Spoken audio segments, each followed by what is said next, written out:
Hey guys, आ चुके हैं और एक नई वीडियो के साथ। इस वीडियो में हम बात करेंगे पबजी मोबाइल लाइट की बेसिक सेटिंग्स के बारे में, जो आप में से बहुत सारे बंदे को नहीं पता होंगे, स्पेशली जो नए बंदे जो नए नए अभी गेम को स्टार्ट किए। तो बात कर लेते हैं बेसिक सेटिंग्स के बारे में। तो पहली सेटिंग है एम असिस्ट, जो 4 तरह के होते हैं: heavy, medium, light and closed. Aim assist क्या होता है? एम असिस्ट का मतलब होता है एम को एक बंदे से दूसरे बंदे पर शिफ्ट करना। अब सपोज सामने 2 बंदा खड़ा है, ये पहला बंदा है और ये दूसरा बंदा। अगर आप दूसरे बंदे पर फाइट करेंगे तो एम अपने आप पहले बंदे पर आता है। एम ये होता है एम असिस्ट। अगर बंदा सिंगल खड़ा है तो एम उस पर ही रहेगा, तो एम असिस्ट ऐसे काम करता है। अगला सेटिंग है ब्लॉक साइड वार्निंग, जिससे डिसेबल करने से आपका क्रॉसहेयर कहीं पर भी दिखने लगेगा अगर आप वॉल के करीब भी खड़े हो। अगर इससे इनेबल कर दे तो आपको एक वार्निंग शो होता है, इसका मतलब आप इसके पार से फायर नहीं कर सकते। ये होता है ब्लॉक साइड वार्निंग। तो अगला सेटिंग है bolt action rifle and crossbow firing mode, जिसका यूज़ M24 कार 98 और क्रॉसबो में होता है। नॉर्मली हम इसे टैब पर देखने को मिलता है। अगर हम चाहे इसे कस्टमाइज़ करें, आई मीन रिलीज पर कर दे, तो इसके बाद हमें फायरिंग बटन पर दबाने से स्कोप अपने आप ऑन हो जाता है। अगर आप चाहे इसका फायरिंग रुके तो एक फायरिंग बटन पर दबाने के बाद दूसरे फायरिंग बटन पर दबाने से इसका फायरिंग रुक जाता है।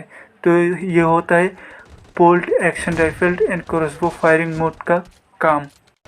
तो अगला सेटिंग है शॉटगन फायरिंग मोड, जिसका काम पहले वाली सेटिंग की तरह ही है, सिमिलर।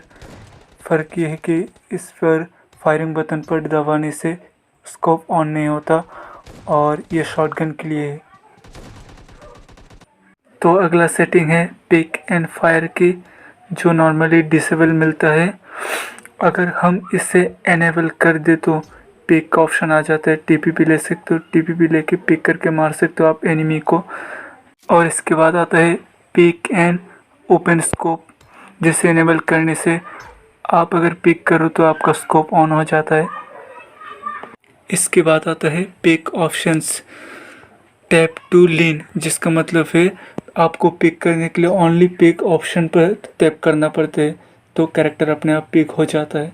और होल्ड टू लीन पर करने से आपको पिक करने के लिए दबा के रखना पड़ता है पिक के ऑप्शंस को। तो इसके बाद आता है scope mode, tap, hold, mixed. Tap and hold हमको पता है। बात कर लेते हैं मिक्स्ड के बारे में। मिक्स्ड का मतलब ये होता है कि आप टैप करो फिर भी स्कोप ऑन होगा, अगर होल्ड करके रखो तब भी स्कोप ऑन होगा।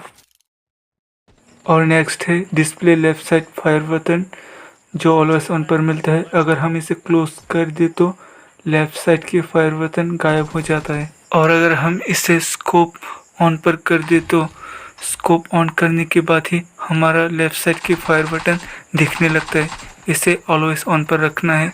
और इसके बाद आता है जायरोस्कोप, जिसे स्कोप ऑन पर सिलेक्ट करने के बाद आप अपना स्कोप ऑन करके फ़ोन को इधर उधर घुमा के अपना एम शिफ्ट कर सकते हैं, यहाँ से वहाँ ले जा सकते हो।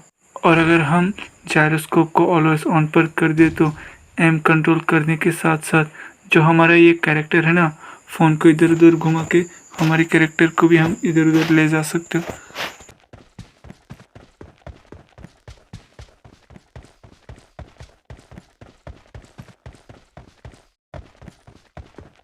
इसके बाद आता है ऑटो ओपन डोर्स, जिसे इनेबल रखने से आपका कैरेक्टर दरवाजे के करीब जाते दरवाज़ा ओपन हो जाएगा। और नेक्स्ट है हीलिंग प्रॉम्प्ट। इसे इनेबल रखने से क्या होगा, आपका हेल्थ जब 75 और 50 के बीचों बीच होगा तो आपको ये बैंडेज सजेस्ट करेगा। अगर 50% से नीचे हो गया तो आपको ये मेडिकेट या फर्स्ट एड सजेस्ट करेगा। तो ये होता है हीलिंग प्रॉम्प्ट का काम। जैसे कि आप वीडियो में देख सकते हो, जब मेरा हेल्थ 75 to 50 के बीचों बीच है तो ये मुझे बैंडेज सजेस्ट कर रहा है। अगर ये 50% से नीचे चला जाएगा तो ऑटोमेटिकली फर्स्ट एड सजेस्ट करेगा मेरे को। तो नेक्स्ट आता है allow others to see your results. इसका मतलब है आपका सीजन रैंक, केडी, कितने चिकन हुए और कितने मैचेस खेले, इसका रिजल्ट्स आप दूसरों को दिखा सकते हैं या डिसेबल करके नहीं दिखा सकते हो। या आपकी मर्ज़ी। तो नेक्स्ट है विनर पास रैंकिंग। आप इसे इनेबल या डिसेबल करके विनर पास का रैंक अपना शो कर सकते हो या हाइड करके रख सकते हो।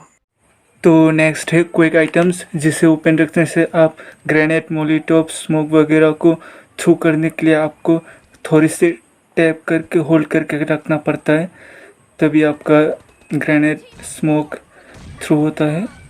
तो अगर हम इसे क्लोज पर कर दे तो इसके बाद ग्रेनेड थ्रू करने के लिए बिल्कुल same to same PUBG mobile की तरह ही है। पहले टैप करके सिलेक्ट करना पड़ता है, इसके बाद फायरिंग बटन पे दबा के थ्रू करते हैं। तो अगला है हिट मार्कर। इसे ओपन करने से अगर आप या आपकी टीममेट किसी भी एनिमी को फायर करने के बाद एक बुलेट लगा तो पबजी अपने आप मार्क कर देता है कि एनिमी का लोकेशन के। तो इसे क्लोज करने के बाद अगर आपका टीममेट किसी भी एनिमी पर फायर कर रहे हो तो आपको उस एनिमी का लोकेशन नहीं पता होगा, आई मीन मार्क नहीं होगा। और अगर आप भी फायर कर रहे हो तो आपके टीममेट को भी उस एनिमी का लोकेशन नहीं पता चलेगा। तो अगला है क्विक सेकेंडरी वेपन्स। आपने देखा होगा कि अब जब भी फायर कर रहे हो कि आपका बुलेट पूरा ख़त्म हो गया, इसके बाद आपको पिस्तौल का आइकन है ना, वो सजेस्ट करता है। तो ये होता है। तो लास्ट है एज 18 और एबव। अगर आप 18 से ज़्यादा है या 18 है तो यस कर देना, नहीं तो नो कर देना। तो दोस्तों वीडियो अगर थोड़ी सी भी हेल्पफुल रहा हो तो वीडियो को लाइक एंड शेयर कर देना। अगर पेज पर देख रहा हो तो पेज को फॉलो कर देना और यूट्यूब चैनल को भी सब्सक्राइब कर देना। चैनल का लिंक मैं ऊपर डिस्क्रिप्शन पे दे दूँगा।